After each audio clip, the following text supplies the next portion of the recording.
Oh, what's going on, guys? HK Titan here with a brand new video for you guys. But first things first, as always, I hope you guys are having an amazing day. So in today's video, I have something new planned for you guys. I am going to be showing you guys the top 5 towers for dealing with a bad balloon. I mean, we just did the top 5 towers for the DDT balloons, and now we're going to go ahead and show you guys how to beat that round 100 bad balloon. So without further ado, let's go ahead and jump straight into it. Alright guys, here we are at the number 1 spot, and coming in at number 1 is a tower that I don't think you guys will be too surprised about, but it's actually going to be the Spike Factory upgraded to the middle pathway. Now I'm going to go ahead and show you guys a little bit of a trick to use with the middle pathway Spike Factory that some of you guys may not actually know about. But this isn't the only thing that we need in order to make this work. We are going to be going for just a little bit of stall to help out our Spike Factory because unfortunately we do have to deal with the balloons that are on the inside. But as long as we have a little bit of stall, we're going to be able to stall these ZOMGs, and we really don't need to worry too much about the DDT balloons. Alright, so we'll grab a Ninja Monkey, and then we'll go ahead and grab a Sniper Monkey as well to go ahead and ensure that we have more than enough time in order to place down all of the spikes with our Spike Factory. So let's go ahead and send round 100 really quick, and then we'll go ahead and activate our first Carpet of Spikes. Then we'll upgrade to Carpet of Spikes. That'll send another layer of spikes. And now the next thing that we need to do is we just need to wait for our Carpet of Spikes to actually deal with the bad balloon. But anyways, guys, while I am waiting for our Carpet of Spikes to actually deal with the bad balloon, I just want to say thank you guys so much for all the support on the channel. It has been absolutely amazing. And I really hope you guys are enjoying these top 5 videos that I've been doing. If you are, make sure you guys hit that like button. Also, if you guys haven't subscribed yet, please feel free to subscribe as well. I do upload quite a bit of Bloons Tower Defense 6 content. And as you guys can see, this is the whole reason of pairing stall with the Spike Factory, because it's going to give our Spike Factory ample time in order to place down all the spikes, and which will in turn allow us to deal with all of these balloons. Alright, let's go ahead and activate Bloon Sabo really quick, and then we just have a couple of balloons left to deal with. And hopefully we're able to get off this last ability, and there we have it, guys. We have officially dealt with a bad balloon using 1 tier 5 tower and a little bit of stall. But anyways, guys, that's going to do it for number 1. Let's go ahead and move on to number 2. Alright guys, here we are at number 2, and coming in at number 2 is actually going to be the Spike Factory once again. But the trick with this Spike Factory is we're going to be upgrading it to the Perma Spike with faster production and even faster production. Now there's a couple of different things that you can do with the Spike Factory. You can actually pair it with a Monkey Village, or you can pair it with an Alchemist. For this run through, I'm going to go ahead and pair it with both. The reason why I'm going to be pairing it with both is because we want to make sure that we have enough spikes on the track in order to deal with the bad balloon itself. Now, because you would normally already have the Perma Spike down and it would have a bunch of spikes already piled up, what I'm going to do is I'm going to go ahead and use a overclock to kind of place down a couple more spikes here to go ahead and save us a little bit of time. So now that I went ahead and did that, let's go ahead and send our bad balloon, and I'm going to go ahead and fast forward while the bad balloon makes it towards the end to go ahead and save you guys just a little bit of time. Alright guys, the bad balloon is officially at the bottom corner, and now you guys are going to see just how strong the Perma Spike is against a actual bad balloon. And there you have it, guys. Now I did use a overclock with it, but again, the whole premise of using the Perma Spike is you guys have it before round 90 or round 95, and it can actually build up its spikes to where he would have as many spikes as we had on the field. But anyways, guys, that's going to do it for number 2. Let's go ahead and move on to number 3. Alright guys, here we are at number 3, and coming in at number 3 is going to be a tower that I think a lot of you guys know about, but for those of you guys who don't know, the Monkey Sub upgraded to the middle pathway is probably one of the best ways to deal with the bad balloon, because it can absolutely just annihilate the bad balloon in one shot.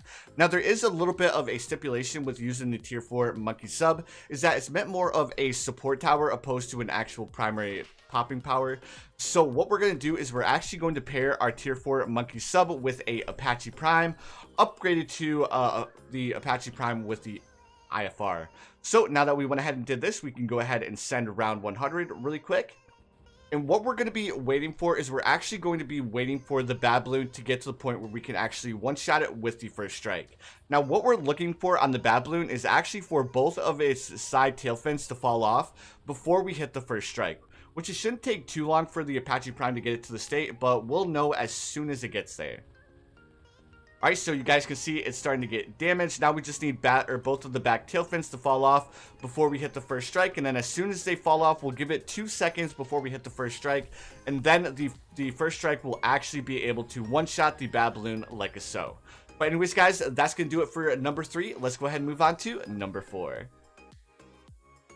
Alright guys, here we are at number 4, and coming in at number 4 is another tower that I don't think you guys will be too surprised about, but the number 4 spot is easily taken by the Dartling gunner upgraded to the MAD.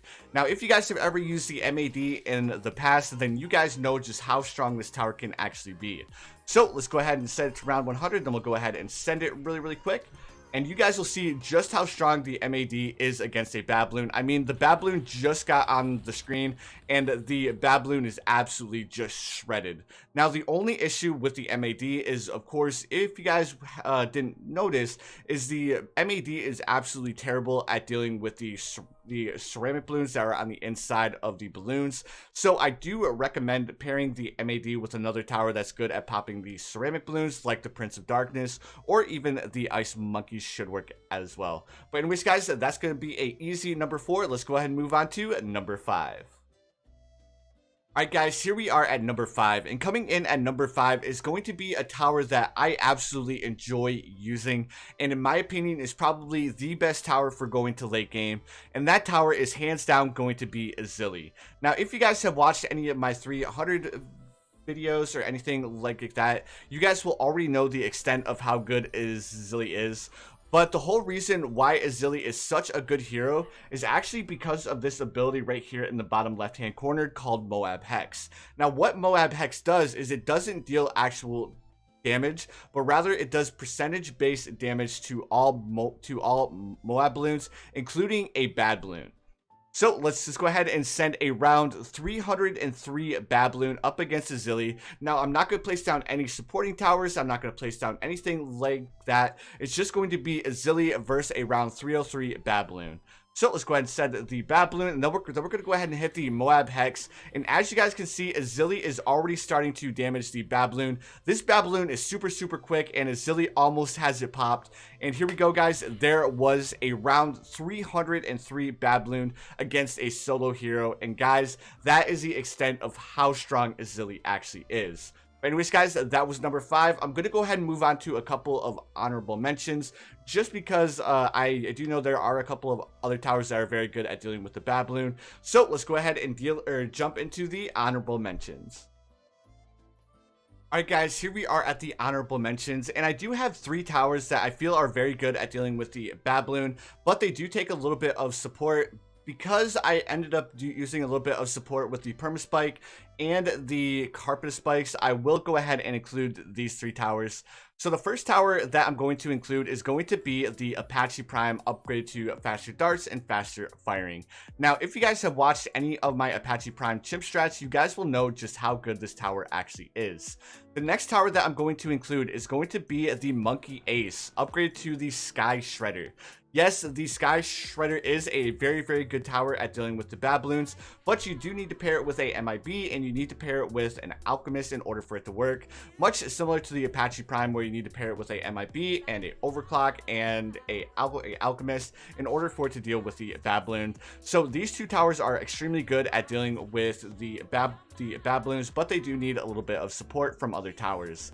Now, coming in at the 3rd spot for the honorable mentions is going to be the Super Monkey upgraded to the Dark Champion. It would not be a best bad popping power if I did not include the Dark Champ, because the Dark Champ, I mean, he can teleport all over the place, and he has a very good Moab popping power, so I had to include him, even though he is a super expensive tier 5 to go for. But anyways, guys, that's going to do it for this top 5 list for dealing with BAD Bloons. If you guys enjoyed, make sure you guys hit that like button. Also, if you guys haven't subscribed yet, please feel free to subscribe as well. I do upload quite a bit of Bloons Tower Defense 6 videos. But anyways, guys, that's going to do it. I hope you guys enjoyed. But anyways, guys, you already know what time it is. I hope you guys have the most amazing day of your lives, and I will see you guys in the next one.